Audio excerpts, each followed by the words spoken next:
시작해도 될까요? 네, 안녕하세요.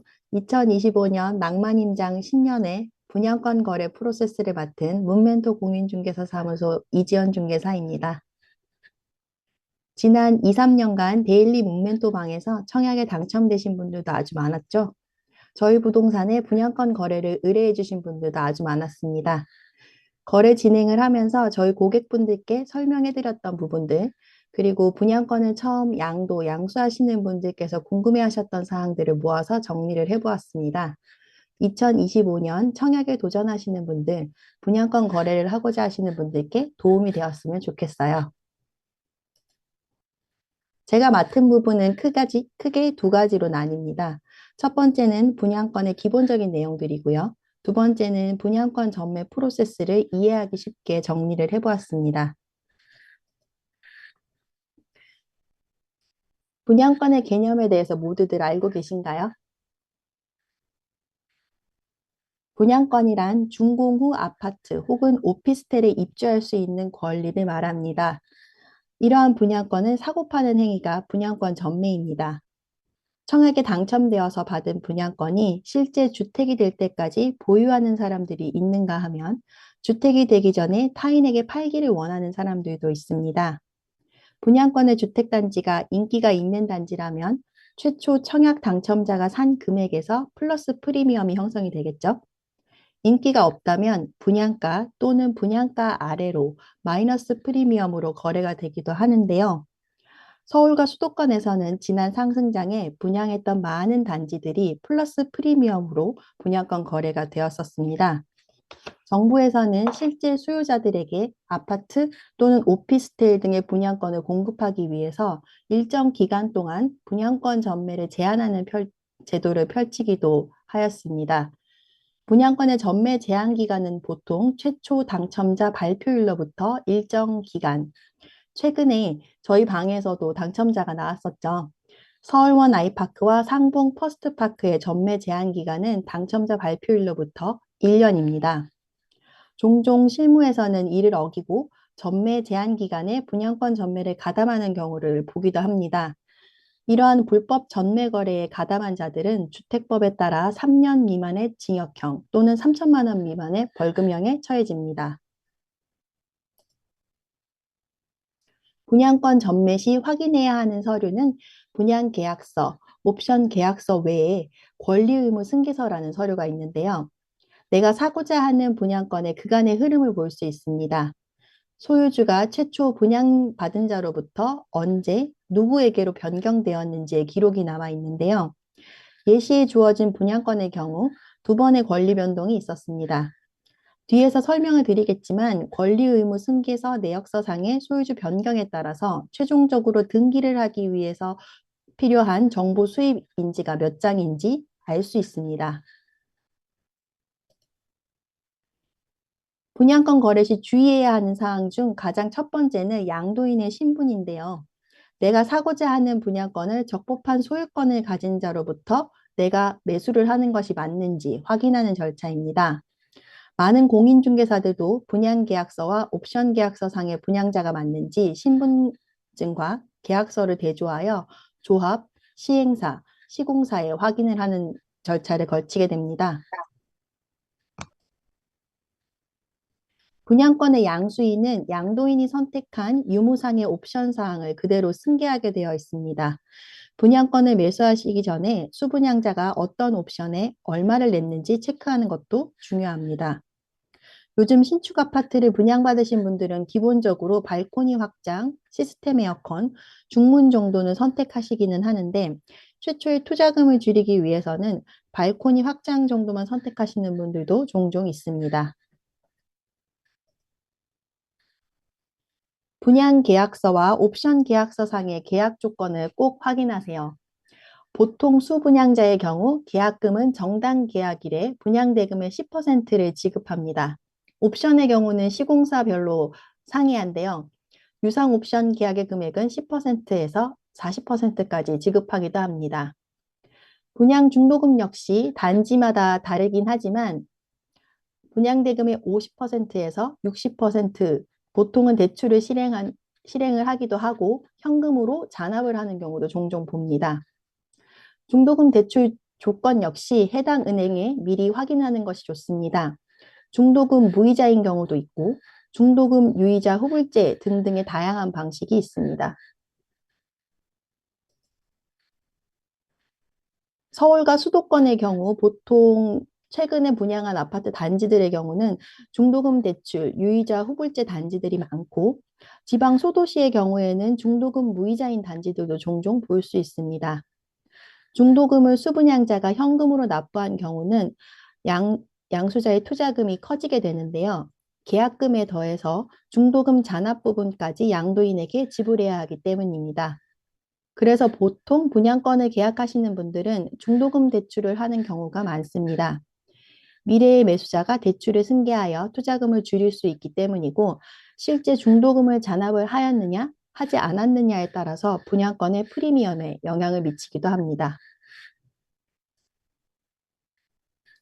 가계약금 입금 전 혹은 계약서 작성 전에 양수인의 재정 상태가 중도금 대출 승계가 가능한지 해당 은행에 미리 확인하는 것이 좋습니다.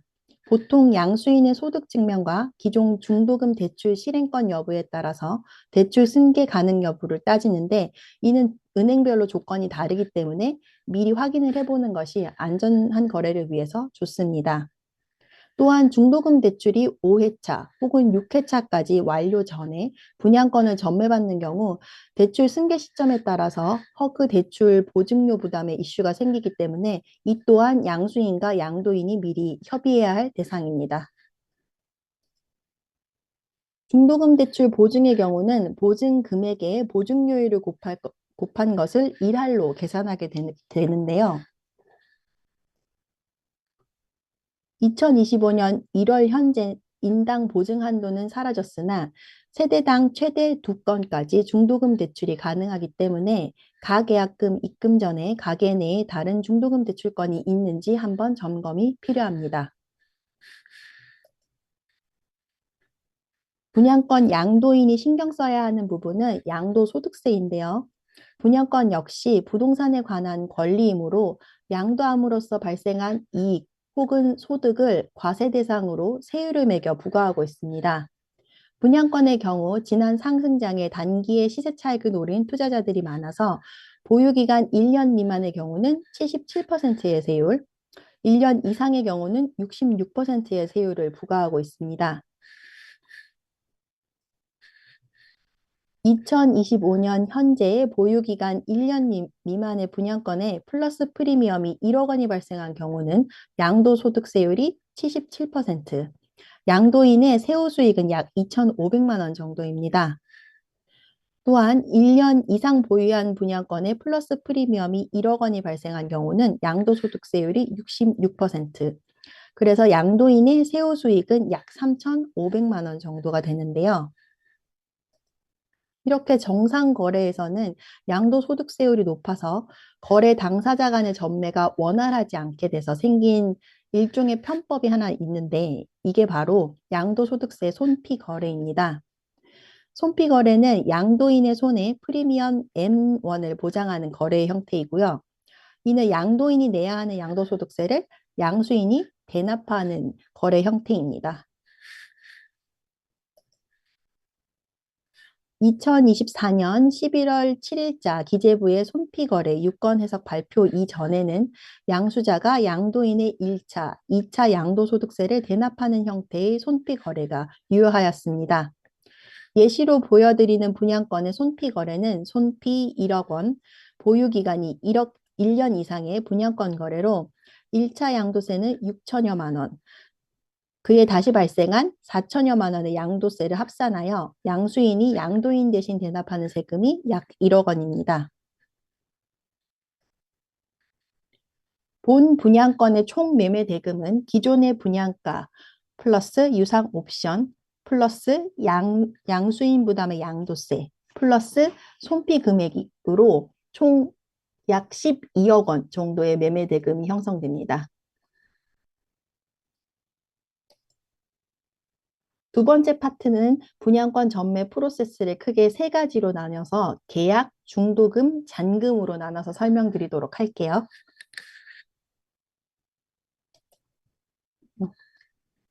지금 보고 계시는 분양권의 경우 분양가가 10억 원, 유상 옵션이 1억 원, 그리고 플러스 프리미엄 3억 원의 분양권인데요.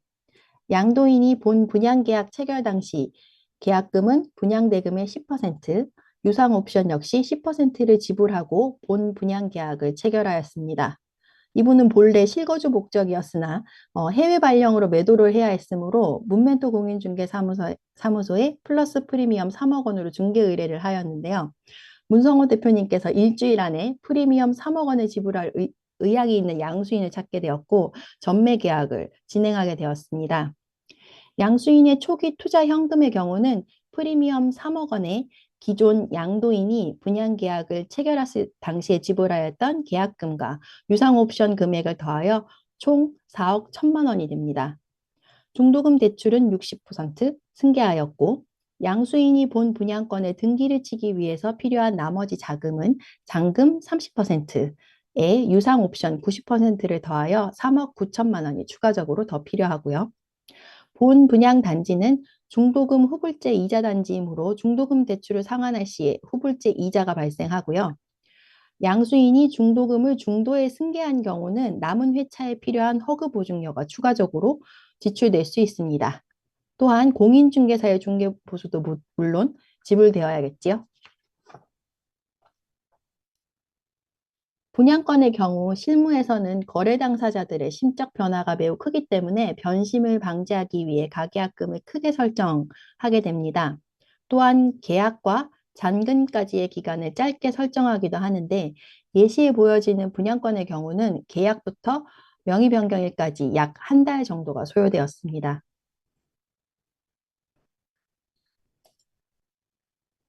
분양권 계약일에 필요한 서류를 양도인과 양수인으로 나누어서 정리를 해드렸습니다. 양도인의 경우는 분양계약서와 옵션계약서의 원본, 양도인의 신분증, 그리고 확인용으로 정보 수입 인지와 도장이 필요하고 양수인의 경우는 보통의 부동산 거래와 마찬가지로 신분증과 도장이 필요합니다. 예시로 보여드리는 분양권 매매 계약서는 충주시의 분양권으로 본 단지는 마이너스 프리미엄이 발생하여 사실상 양도인과 양수인 사이의 정상 금액이 0원인 계약이었습니다. 양도인이 본인의 급한 사정 때문에 분양계약금을 포기하였고 잔금 마이너스 120만 원은 가계약 당시에 양도인이 양수인에게 계약의 체결 의사로 보낸 금액을 되돌려주는 것이었습니다. 지금 보고 계시는 분양권 매매 계약서의 경우는 손피 거래를 체결한 계약서의 예시입니다. 손피 1억 원에 대한 양수인 부담의 세금이 1억 원, 분양 대금이 10%를 더한 금액이 양수인의 초기 투자 금액이었고요. 총 3억 원 정도였습니다. 분양권 매매 계약의 계약금은 10%인 3천만 원이었고 나머지 잔금은 명의 변경일에 지불하는 것으로 하는 계약의 조건이었습니다. 양도소득세 및 지방세, 세무수수료는 매수인이 부담하셨고 중도금 대출 이자 역시 모두 매수인께서 부담하기로 한 특약. 저희 손님이 양도인이셔서 이런 특약을 넣어드렸고요. 보통 분양권의 중도금은 중도금 대출을 승계하는 경우가 많습니다. 양도인과 양수인분의 편의를 위해서 보통 중도금 대출 승계일과 분양권 명의 변경일을 하루에 잡아서 처리를 합니다. 중도금 대출 승계의 경우 대출에 필요한 서류에 자필 서명하여야 하기 때문에 대리인이 할 수 없고 본인이 직접 시간을 내어 은행에 방문하여야 합니다. 대출 승계 서류는 은행마다 다를 수 있으나 양도인의 경우는 분양계약서 원본과 옵션 계약서 그리고 양도인 신분증이 필요하고요. 양수인의 경우는 신분증, 주민등록 등본, 전세대원 주민등록 초본, 그리고 가족관계 증명서, 건강보험 자격 득실 확인서, 소득 증빙 자료가 필요합니다.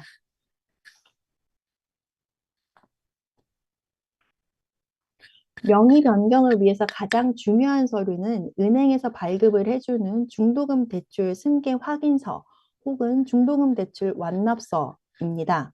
또한 양수인의 인적사항이 기재된 매도용 인감증명서가 가장 중요하겠죠. 이는 부동산 매도용 인감증명서의 예시입니다.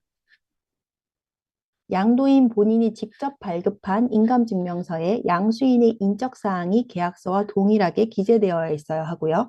공동 명의인들의 인적사항도 별지에 반드시 기재되어야 합니다. 앞에서 말씀드린 손피 거래의 경우는 명의 변경 전에 양수인이 양도인 대신 소득세를 대납하였는지 반드시 확인한 이후에 명의 변경 절차를 하여야 합니다.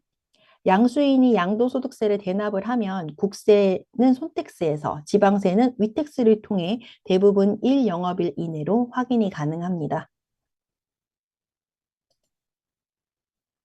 명의 변경일에 양수인의 경우 양도인으로부터 정부 수입인지를 받아야 하는데요. 최초의 분양자가 추후에 주택의 등기를 받으려면 한 장이 필요하고요. 1회 전매가 된 경우는 총 2장이 필요합니다. 그간의 권리 변동을 일으킨 만큼 필요하니까 꼭 챙기셔야 해요. 지금 보고 계시는 타임테이블은 실제 문멘토 공인중개사 사무소에서 진행했던 아파트 분양권 전매 거래의 타임라인입니다. 본 계약은 2024년 10월 5일에 가계약금 1,000만 원을 수령하였고요. 계약서의 작성은 그 다음 주인 10월 12일에 진행하였습니다. 계약서 작성 시 잔금일을 설정하여야 되기 때문에 11일에 조합과 시공사의 시간 예약을 완료하였습니다. 본 분양권의 경우 재개발 단지이므로 명의 변경을 위해서는 조합과 시공사에 함께 방문해야 하는 경우였어요. 그리고 11월 4일에 중도금 대출 승계일이자 명의 변경일이 있었는데 이로부터 약 3일 뒤에 기재부 조세정책과에서 분양권 손피 거래에 대한 새로운 해석을 발표하였습니다. 그래서 11월 8일부터는 사실상 손피 거래가 불가능하게 되었는데요. 기존의 손피 거래의 경우에는 2023년 12월 27일 기재부의 발표에 따라 매수자가 해당 매매 거래에서 발생하는 양도소득세를 전액 부담하기로 한 약정에서 양도소득세 최초 1회분만 양도가액에 합산하여 계산하게 되었는데 2024년 11월 7일 이후의 양도거래의 경우 매수자가 부담하는 양도소득세를 전부 양도가액에 합산하여 재계산하게 됩니다. 이렇게 되면 양수인의 경우 양도세를 N차까지 부담하게 되므로 거래 당사자 간의 거래상 이점이 모두 사라지게 되어서 사실상의 손피 거래는 더 이상 의미가 없게 되었습니다.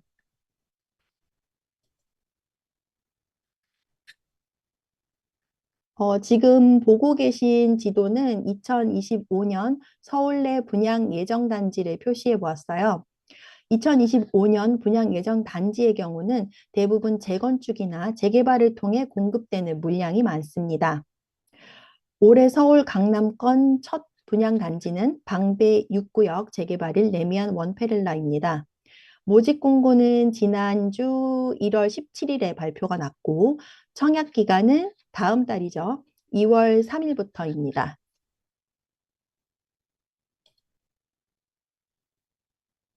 주요 분양 단지를 표로 정리해 보았는데요. 올해는 서초구의 분양 예정 물량이 많습니다. 모두 놓치지 마시고 청약을 넣어 보도록 하죠.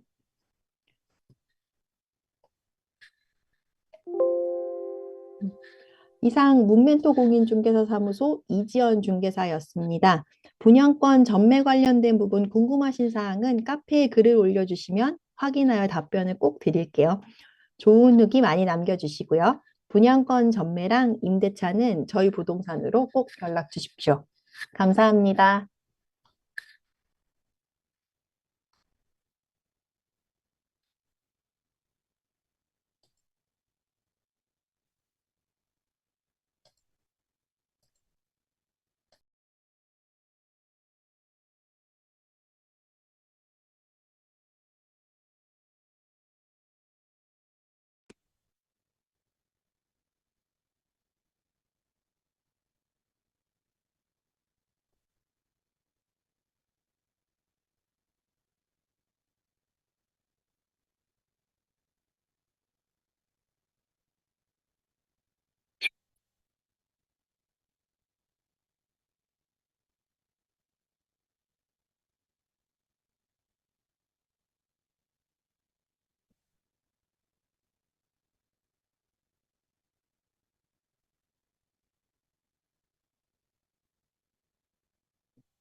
그냥